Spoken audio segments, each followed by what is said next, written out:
अस्सलाम वालेकुम स्टूडेंट्स, उम्मीद है कि आप सब खैरियत से होंगे। जैसा कि आप लोग जानते हैं हमारे चैप्टर नंबर 11 के कुछ न्यूमेरिकल्स जो हैं वो चल रहे हैं और हमने लास्ट टाइम जो है वो चैप्टर नंबर 11 की कुछ एग्जांपल्स की थी, जिसमें 11.1 शामिल थी, 11.2 शामिल थी और 11.3 शामिल थी। ठीक है, हमने ये 3 एग्जांपल्स की थी। ठीक है बेटा, तो आज हमने जो है मज़ीद आगे एग्जांपल्स करनी है इस चैप्टर की, ताकि ये चैप्टर ख़त्म हो तो हम उसके बाद जो है नेक्स्ट चैप्टर स्टार्ट लें। ठीक है बेटा, तो चैप्टर नंबर 11 के न्यूमेरिकल्स आज कुछ करने। अपने पास बुक्स और कैलकुलेटर्स हमेशा कहता हूँ कि लेके बैठिएगा, तो आज भी लेके ही बैठिएगा, वरना समझ में नहीं आएगा आप लोगों को बेटा।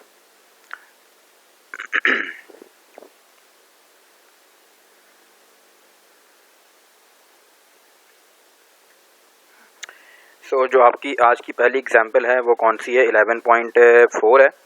11.4 करने से पहले एक चीज़ लाजमी आप लोगों को पता होनी चाहिए, वो क्या है अभी थोड़ी देर में बताता हूँ मैं आप लोगों को। 11.4 एग्जांपल कर रहे हैं आज हम। पेज नंबर मौजूद है कौन से पे, अभी देख लेते हैं बेटा।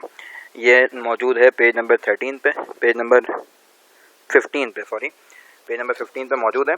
तो लिख भी देता हूँ, मेंशन भी कर देता हूँ, ताकि आप लोगों को मुश्किल ना हो बाद में ढूंढने में कि कौन से पेज पे मौजूद है। पेज नंबर 15 पे मौजूद है। अच्छा, कह क्या रहे हैं? न्यूमेरिकल करने से पहले एक चीज़ मैं बताता चलूँ जो फार्मूला इसमें यूज़ होगा, कि एक डेरिवेशन पढ़कर आए थे आप लोग, वो क्या थी? P = 1/3 rho V square. ये डेरिवेशन मैंने आप लोगों को पढ़ाई थी, याद होगा आप लोगों को। ठीक है, ये भी पता होगा P क्या था? प्रेशर था। रो क्या थी? डेंसिटी थी। और V क्या था?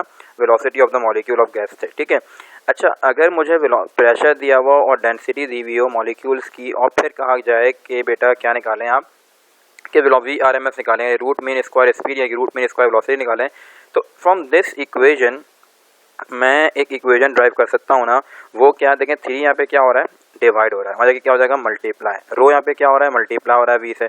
यहाँ पे क्या हो जाएगा? डिवाइड हो जाएगा। तो क्या बन जाएगी इक्वेशन? कुछ इस टाइप की बन जाएगी कि एवरेज वेलोसिटी का स्क्वायर इज इक्वल्स टू 3p/रो। आ रही है बात समझ में वाली? ये बन जाएगी इक्वेशन। और अगर मैं इस पर स्क्वायरिंग ऑन बोथ साइड्स कर दूँ तो फॉर्मूला क्या बन जाएगा? V इज इक्वल्स टू √3p/रो। ये बन जाएगा फॉर्मूला।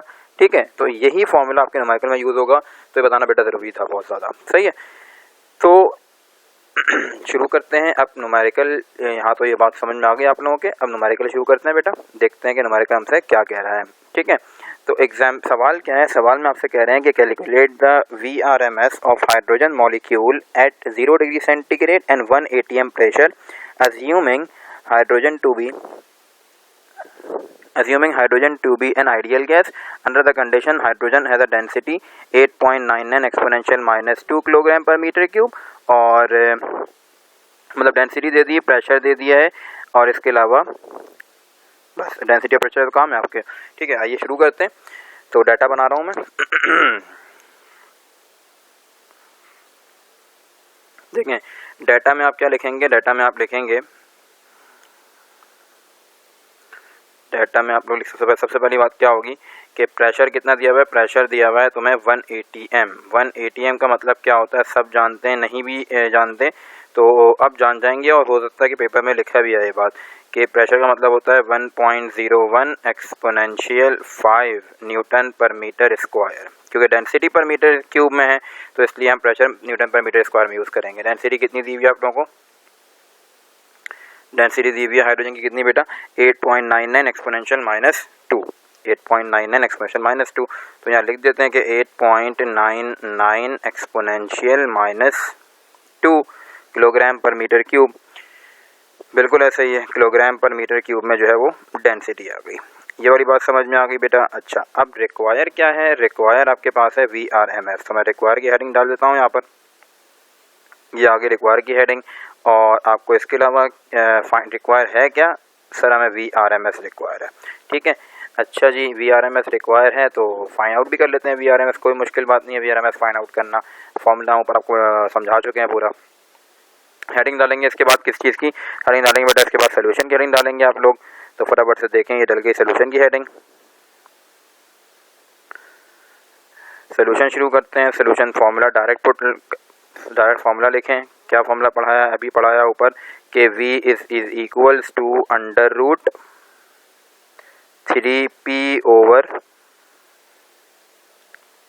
रो, राइट।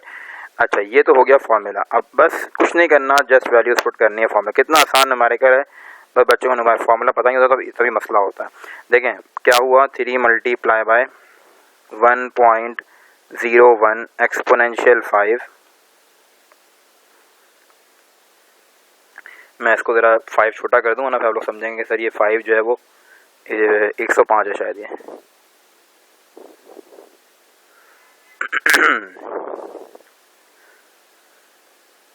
टेन की पावर 5, ठीक है। अपॉन रो की वैल्यू क्या है, ऊपर लिखी हुई है 8.99 एक्सपोनेंशियल -2। चाहो तो डायरेक्ट आंसर लिख देना, रूट लेके आओ, या रूट के बगैर पहले सॉल्व करवा लेना, उसके बाद जो आंसर है उसका रूट ले लेना। मैं डायरेक्ट ही लिख रहा हूँ आंसर, रूट समेत मैंने कैलकुलेट किया तो मेरे पास आंसर क्या आया बेटा, मेरे पास आंसर आ गया कुछ 1835.86। क्या आंसर आ गया, 1835.86 मीटर पर सेकेंड इज द आंसर। आई बात समझ में ये वाली। तो यहाँ पे आपका एक न्यूमेरिकल जो है वो ख़त्म हो गया, ठीक है। इसके बाद जो करना है वो आपने करना है 11.5 एग्जाम्पल, ठीक है। 11.5 भी कोई इतनी मुश्किल नहीं है एग्जाम्पल, मैं भी एग्जाम्पल देख रहा था कराने से पहले आप लोगों को, तो कोई इतनी ख़ास मुश्किल एग्जाम्पल है नहीं, इसी टाइप के सवाल पेपर में आते हैं। तो चलते हैं 11.5 की तरफ और देखते हैं कि 11.5 हमसे क्या कह रही है बेटा। तो हेडिंग डालेंगे सबसे पहले example 11.5।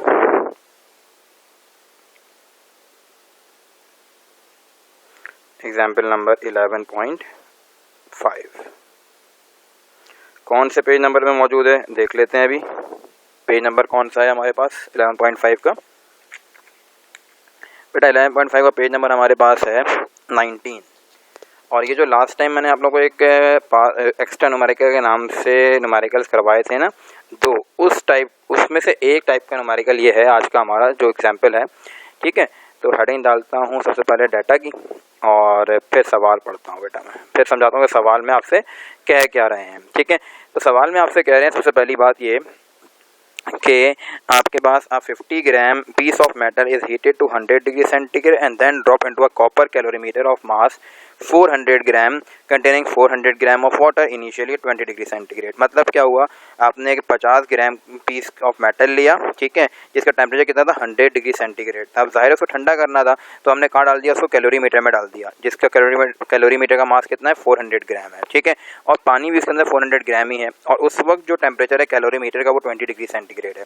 If the final equilibrium temperature of the system is 22.4 degree centigrade, यानी कि मकसद ये है कि 22.4 डिग्री सेंटीग्रेड तक पहुंचने के बाद इक्विलिब्रियम टेम्परेचर मेंटेन हो जाएगा, मतलब हीट लॉस और गेन होना खत्म हो जाएगी, ठीक है। Find the specific heat capacity of metal, specific heat capacity of water दी हुई है और कॉपर दी हुई है, और वाटर की पता आप लोगों को क्या होती है, यानी कि सी निकालना है, किसका, मेटल का सी निकालना है, C1 फाइंड आउट करना है बेसिकली हम लोगों ने।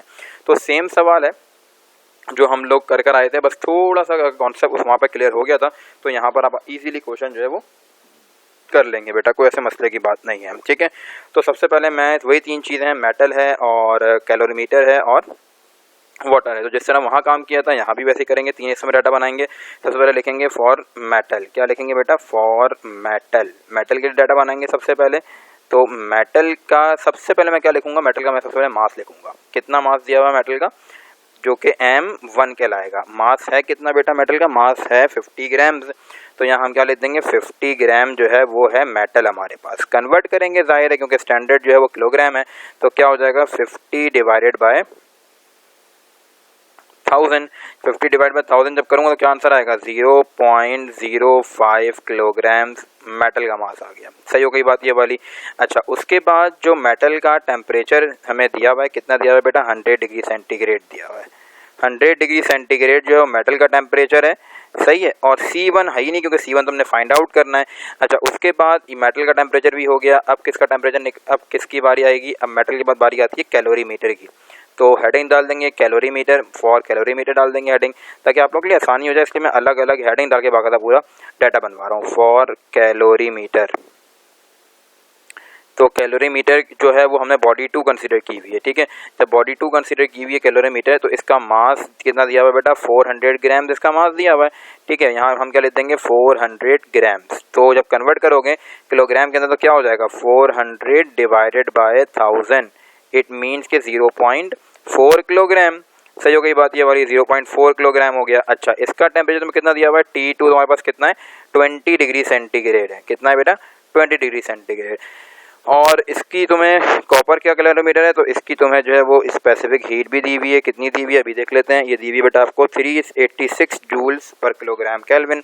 कितनी दी हुई है 386 जूल्स पर किलोग्राम केल्विन, ये आपको दी हुई है इसकी स्पेसिफिक हीट कैपेसिटी। अच्छा, उसके बाद बात करते हैं फॉर कैलोरीमीटर के बाद फॉर वाटर की बात करते हैं, ठीक है। वाटर का भी सब कुछ सेम है, बस सिर्फ स्पेसिफिक हीट कैपेसिटी डिफरेंट होगी। सही है, ये आप लोगों को लास्ट टाइम भी मैंने बताई थी बात ये वाली। तो जो वाटर का मास दिया हुआ है वो कितना दिया हुआ है, वाटर का मास, जो वाटर का मास है वही कैलोरीमीटर का मास दिया है, यानी कि M3 कितना है तुम्हारे पास, M3 भी 400 ग्राम्स है। ये बात समझ में ये वाली, M3 भी 400 ग्राम्स है, तो 400 डिवाइडेड बाय 1000 कितना हो जाएगा 0.4 किलोग्राम्स। अच्छा जी, उसके बाद T3 जो है वो भी कितना होगा 20 डिग्री सेंटीग्रेड ही होगा, ठीक है। C3 कितना होता है तुम्हारे पास, C3 4200 होता है। मैंने लास्ट टाइम भी तुम लोगों को बताई थी ये बात ये वाली कि पानी की जो स्पेसिफिक होती है 4200 कांस्टेंट होती है, ठीक है। ये तुम्हारे पास क्या आ गया, पानी की कैपेसिटी आ गई। अच्छा, इसके बाद एक चीज़ अलग से जो इक्विलिब्रियम टेम्परेचर है वो कितना है तुम्हें वो भी दिया हुआ है। लास्ट टाइम वो फाइंड आउट करना था हमने, लेकिन यहाँ पर हमें इक्विलिब्रियम टेम्परेचर दिया हुआ है। तो मैं लिख देता हूँ कि इक्विलिब्रियम टेम्परेचर कितना है, ताकि मिक्स ना हो डाटा वाटर के साथ ही, इसलिए मैं लिख रहा हूँ यहाँ पर स्पेशली। इक्विलिब्रियम टेम्परेचर जो है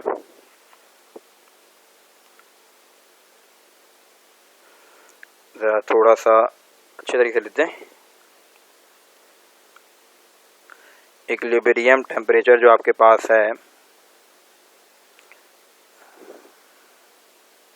इक्विलिब्रियम टेम्परेचर को किससे डिपेंड करते हैं, T से डिपेंड करते हैं। और दिया हुआ कितना है बेटा 22.4 दिया हुआ, आई थिंक सो जी, बिल्कुल 22.4 डिग्री सेंटीग्रेड दिया हुआ है।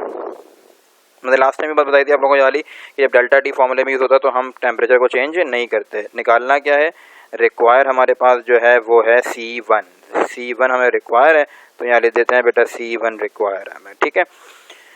तो बिल्कुल लास्ट टाइम वाला कॉन्सेप्ट यूज़ करूँगा यहाँ पर। मैं सोल्यूशन की हेडिंग डाली, बताया था कि जो इक्विलिब्रियम टेम्परेचर होता है वो मेटल के टेम्परेचर से छोटा होता है, ठीक है। जब मेटल के टेम्परेचर से छोटा होता है तो हम मेटल के टेम्परेचर में से इसको माइनस करेंगे।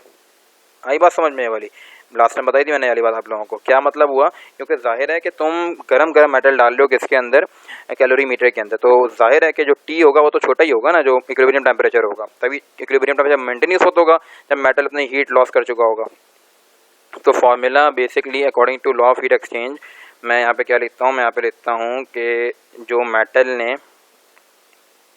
हीट गेन बाय, ऐसे कर लेते हैं कि heat loss by, sorry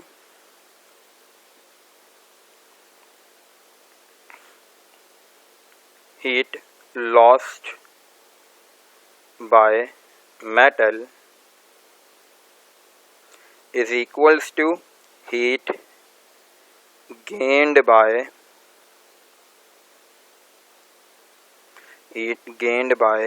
calorimeter and water. Calorimeter and water.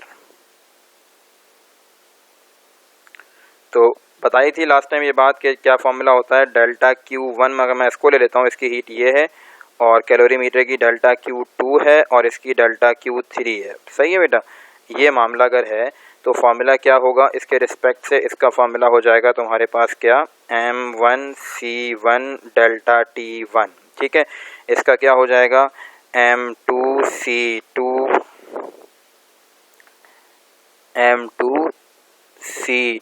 Delta T2, यहाँ पे क्या हो जाएगा M3C3 डेल्टा T3। आ रही बात समझ में ये वाली। अच्छा, अब C1 तुम्हें फाइंड आउट करना है, तो अभी फाइंड आउट होगा C1, कोई ऐसे मसले की बात नहीं है। M1 की वैल्यू तुम्हारे पास कितनी है बेटा 0.05 है, ठीक है। C1 जो है तुमने फाइंड आउट करना है। डेल्टा T तुम्हें पता कैसे निकलता है, डेल्टा T तुम्हारे पास कैसे निकल जाएगा, T1 माइनस T करके निकलेगा, सही है। और M2 तुम्हारे पास कितना है, एक काम करते हैं ना कि M2 M3 M2 तो कॉमन है, 400 पहले वैल्यू पुट करवाते हैं फिर कॉमन निकाल लेंगे। 400 इसकी वैल्यू क्या है बेटा, इसकी वैल्यू तुम्हारे पास है 399 मेरे ख्याल से 386 है, सॉरी 386 इसकी वैल्यू है, 386 यहाँ पर आ गया। और T2 कैसे फाइंड आउट होगा, T2 तुम्हारे पास फाइंड आउट होगा T माइनस T2 करके, सही है भाई। अच्छा M3 तुम्हारे पास क्या है 400 मल्टीप्लाई बाय 4200 और यहाँ पे क्या आ जाएगा तुम्हारे पास कि T माइनस T3 आ जाएगा यहाँ पर। आ रही है बात समझ में वाली बेटा। अच्छा उसके बाद यहाँ हो जाएगा तुम्हारे पास 0.05 मल्टीप्लाई बाय C1, T1 तुम्हारे पास कितना है, T1 तुम्हारे पास है 100 और ये है तुम्हारे पास 22.4, 400 मैंने कॉमन निकाल लिया तो अंदर तो क्या रह गया, अंदर रह गया बेटा 386 मल्टीप्लाई बाय, बल्कि एक काम करते हैं ये पूरा कॉमन निकाल लेते हैं क्योंकि एक ही है ना T माइनस T2, तो ये पूरा मैंने क्या किया कॉमन निकाल लिया, 38 मास कॉमन निकाल लिया और इसके अलावा जो है T माइनस T2, ये चलो पहले वैल्यू पुट करवा लेते हैं तुम्हारे तुम लोगों के लिए आसान हो जाए, पहले वैल्यू पुट करवा लेते हैं, ज़्यादा आसान है, पहले करवा लेते हैं वैल्यू पुट ताकि बाद में मसला है सर T2 T3 तो कॉमन कैसे निकाल सकते हैं आप, ये मसला हो जाएगा फिर। ये देखो 400 मल्टीप्लाई बाय 386 एक साथ कॉमन निकाल लूँगा, फिर यहाँ क्या हो जाएगा बेटा, यहाँ तुम्हारे पास हो जाएगा 22.4 माइनस 20, 400 प्लस 400 मल्टीप्लाई बाय 4200 और मल्टीप्लाई बाय 22.4 माइनस 20। आई बात समझ में आ रही, जगह ना होने की वजह से मैंने नीचे लिख दिया। अब देखना, अब बड़ा मेन स्टेप है, चलो थोड़ा सा यहाँ करके लिख देता हूँ ताकि मसला ना हो, सही है क्या हो गया समझ बात ना है, इसको मैं ऊपर ही लिख देता हूँ 22.4 माइनस 20,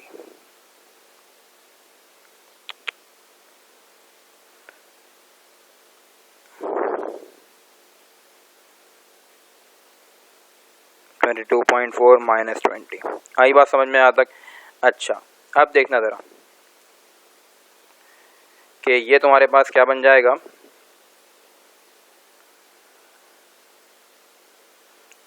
ये तो वैसे ही रहेगा 0.5, थोड़ा गैप दे देते हैं लाइन का ताकि गंदगी से ना काम हो। 0.05 multiply by C1 multiply by, अच्छा 100 में जब 22.4 माइनस करोगे तो आंसर क्या आना चाहिए तुम्हारे पास, अभी देख लेते हैं आंसर तुम्हारे पास क्या आता है, 100 माइनस 22.4, 100 माइनस 22.4 ये आ गया 77.6, कितना आ गया बेटा 77.6 आ गया, is equals to 400 multiply by 386, या चलो मैं कॉमन निकाल लूँगा 400 इसको ना, 400 इसके बाद कॉमन निकाल लूँगा, 400 मल्टीप्लाई बाय 386, ये कॉमन निकालने की ज़रूरत तो वैसे है नहीं, सबको एक साथ ही सॉल्व कर देते हैं पूरा, ठीक है कॉमन निकालने की ज़रूरत क्या, सबको एक साथ ही सॉल्व कर देते हैं क्योंकि सब नोन है ना यहाँ पर तो हमारे पास।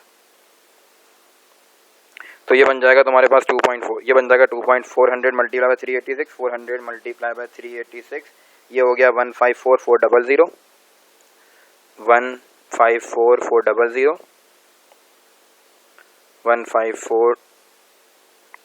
154400, ठीक है। ये तुम्हारे पास कितना हो गया 2.4, ठीक है। इसको जब कराएंगे मल्टीप्लाई 4200 को 400 से, 4200 को 400 से मल्टीप्लाई करवाया तो बेटा ये आ गया 168 के साथ 40, 168 के साथ 40 और यहाँ पे क्या हो गया मल्टीप्लाई बाय 2.4। अच्छा जी अब देखो क्या कर रहा हूँ, C1 इज इक्वल्स टू, यहाँ सॉल्व कर लेते हैं 154400, 154400 मल्टीप्लाई बाय 2.4, मल्टीप्लाई बाय 2.4 जब किया तो आया 370560, 370560, 370560, ठीक है। और यहाँ क्या हो गया, यहाँ तुम्हारे पास बन जाएगा 168 के साथ 40 हैं, मल्टीप्लाई बाय 2.4, मल्टीप्लाई बाय 2.4 किया 403200, 403200, ठीक है। सेंटर पे कैलकुलेटर आपके पास होगा तो एक साथ ही कर लीजिएगा आप लोग, ये सब मल्टीप्लाई होता है, इधर लाके इसको मैंने डिवाइड करवा दिया, 0.05 मल्टीप्लाई बाय 77.6, ठीक है। तो जब तुम सब सॉल्व करवा लोगे तो आंसर तुम्हारे पास क्या आएगा, आंसर तुम्हारे पास आएगा बेटा 1134.68 जूल्स, 1134 1134.68 जूल्स पर किलोग्राम केल्विन। यहाँ पर तुम्हारी 11.5 एग्जाम्पल भी ख़त्म हो गई। आई होप सो के बाद समझ में आ गई होगी तुम लोगों को बिल्कुल एकदम। कुछ नहीं समझ में आया तो मुझसे पूछ लीजिएगा बेटा। अच्छा, उसके बाद जो है अब कौन सी एग्जाम्पल है नेक्स्ट। अब इसके बाद जो एग्जाम्पल नेक्स्ट है वो है 11.6। कोई इतनी मुश्किल एग्जाम्पल नहीं है, बहुत ही बच्चों वाली एग्जाम्पल है 11.6 जो है। 11.6 है, पेज नंबर तुम्हारे पास 24 पे मौजूद। पहले हेडिंग डाल देते हैं 11.6 की, फिर सवाल पढ़ते हैं। देखें क्या लिखेंगे एग्जाम्पल नंबर 11.6। और हमने 4 एग्जाम्पल करनी है, इसके बाद जो हमारी एग्जाम्पल होगी वो आखिरी होगी। एग्जाम्पल नंबर 11.6 पेज नंबर 24 पे मौजूद है। डाटा की हेडिंग डालेंगे। अच्छा जी, क्या कह रहे हैं, तुमसे कह रहे हैं क्या system absorb 1000 joule of heat and delivers 800 joule of work. 1000 joule of heat जो उसने एब्जॉर्ब की है, मतलब डेल्टा क्यू कितना हो गया, 1000 जूल्स हो गया।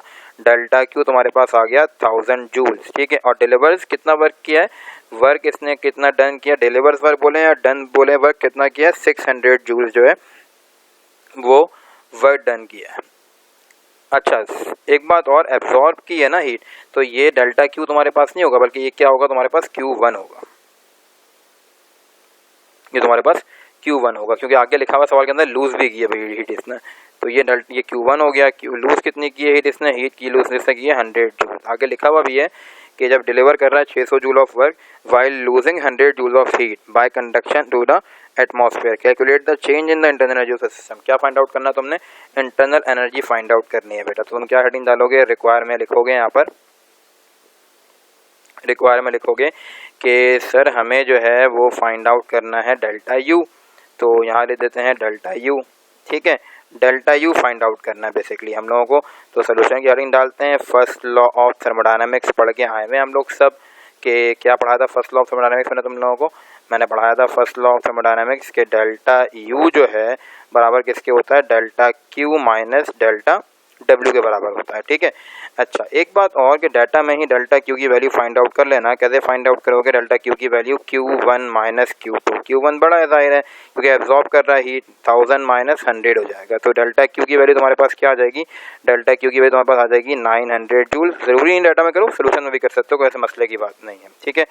तो बेटा क्या हो गया, delta U is equals to 900 minus 600। कितना है तुम्हारे पास, वर्क डन कितना है, 600 है, तो तुमने यहाँ लिख दिया 600, 900 माइनस 600। तो जो इंटरनल एनर्जी के अंदर बेसिकली चेंज आया है सिस्टम में वो कितना आया है, 300 जूल्स जो है वो इसमें चेंज इन इंटरनल एनर्जी आ गया। सही है, ये तुम्हारा 11.6 का आंसर आ गया। और एक और बात ये कि जो इसके बाद वाली एग्जाम्पल है ना 11.7, वो आप लोगों का होमवर्क है, ठीक है। यहाँ मैं मेंशन भी कर देता हूँ ताकि बाद में बच्चे पूछें हाँ कि सर होमवर्क हमारा क्या है, तो यहाँ मैं मेंशन भी कर देता हूँ कि होमवर्क आपका है इस लेक्चर का होमवर्क है एग्जाम्पल नंबर 11.7। एग्जाम्पल नंबर 11.7 जो है वो होमवर्क है और वो पेज नंबर सिमिलर पेज पे मौजूद है, नीचे इसके पेज नंबर 24 में मौजूद है। छापिएगा नहीं, खुद कीजिएगा कॉन्सेप्ट बनाकर अपना, ताकि समझ में बात आ जाए। कोई सवाल पूछना हो तो मुझसे बेटा पूछ सकते हैं। और यहाँ पर आपकी 4 एग्जाम्पल मैंने करवा दी आज, ठीक है। तो इंशाल्लाह जो अगला लेक्चर होगा वो हम कंटिन्यू करेंगे नेक्स्ट क्लास में, ठीक है बेटा। जज़ाकल्लाह खैर।